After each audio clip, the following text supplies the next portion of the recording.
आपके अपने channel intelligence गुरुजी में स्वागत है। आज हम क्लास नाइन्थ क्लास नाइन्थ का जो वार्षिक पेपर हुआ है उसे हल करने जा रहे हैं। किस विषय का? सामाजिक विज्ञान का। कौन सा? सामाजिक विज्ञान का, जो आपके लिए बहुत ही इम्पोर्टेंट है।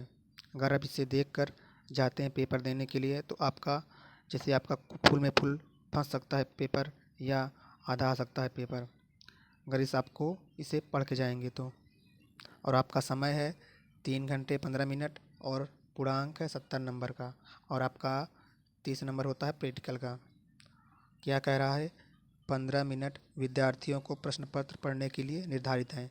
आप 15 मिनट प्रश्न पत्र पढ़िए, उसके बाद हल कीजिएगा। और क्या कह रहा है कि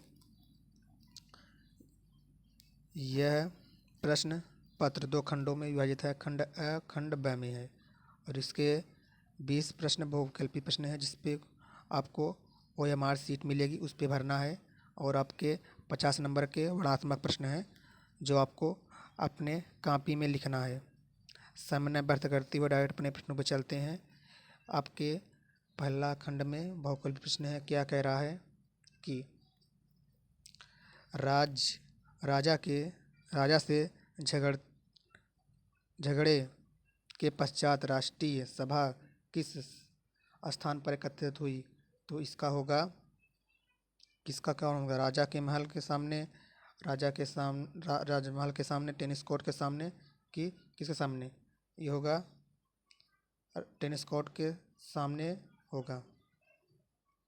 और आपका अगला क्वेश्चन है कि भारत राष्ट्रीय सभा बुलाने का उद्देश्य क्या है? क्या वहाँ पर क्या हुआ था? सभा को दंडित दिलाया था, कर लगाना, कि कर हटाना, कि दार्शनिकों को पुरस्कृत करना? इसका होगा कर को उन लोग को कर सभा बुलाई गई थी, कर लगाना, कर हटाना, कि कर हट जाए। और रूस के कुलीन कौन थे? रूस के कुलीन कौन थे? मध्यवर्ग के लोग थे कुलीन। देख लीजिए। और क्या करा है, किस देश में के चौथा नंबर क्वेश्चन आपका, किस देश के द्वितीय विश्व युद्ध में परमाणु बम का प्रयोग किया गया था? बताना है आपको। किस युद्ध के द्वितीय परमाणु बम का किया गया था, बताना है। हिटलर का जन्म कब और कहाँ हुआ था, आपको बताना है इसका। अगर आपको इसका प्रश्न मालूम है तो आप कमेंट बॉक्स में दीजिए। अगर इसका PDF चाहते हैं तो हमारे टेलीग्राम को ज्वाइन कर लीजिए। क्या कह रहा है? बंगाल की खाड़ी में स्थित कौन सा संघ राज्य नहीं है? मतलब बंगाल की खाड़ी में कौन सा खंड राज्य नहीं है? मालवा द्वीप। कौन सा है? मालवा द्वीप सही उत्तर होगा। क्या कह रहा है? 7वां नंबर क्वेश्चन है, भारत की सबसे खारे पानी की झील कौन सी है? इसका होगा चिल्का झील। कौन सी? चिल्का झील। खारे पानी की झील चिल्का झील है। 2 आद किसे कहते हैं? 2 आद इसको आप कमेंट बॉक्स में लिखिएगा। क्या कह रहा है? गंगा की मुख्य जलधारा को क्या कहा जाता है? इसे कहा जाता है भागीरथी। कौन सा? भागीरथी होगा सही उत्तर होगा। और आपका अगला क्वेश्चन है, कृषि भूमि को विस्तार का परिणाम है? जो आपको प्रश्न मालूम है कमेंट बॉक्स में कीजिए। लूनी किस क्षेत्र की नदी को कहते हैं? ये होगा आपका मरुस्थलीय होगा। निम्न में से लोकतंत्र का क्या होगा? इसमें होगा उपयुक्त सभी। कौन सा? उपयुक्त सभी। देख लीजिए। आपको जो प्रश्न आपको मालूम है वो कमेंट बॉक्स में करिए। क्या कह रहा है? लोकतांत्रिक संविधान में इनमें से कौन सा प्रस्ताव नहीं है? और कह रहा है IPIC का क्या अर्थ है?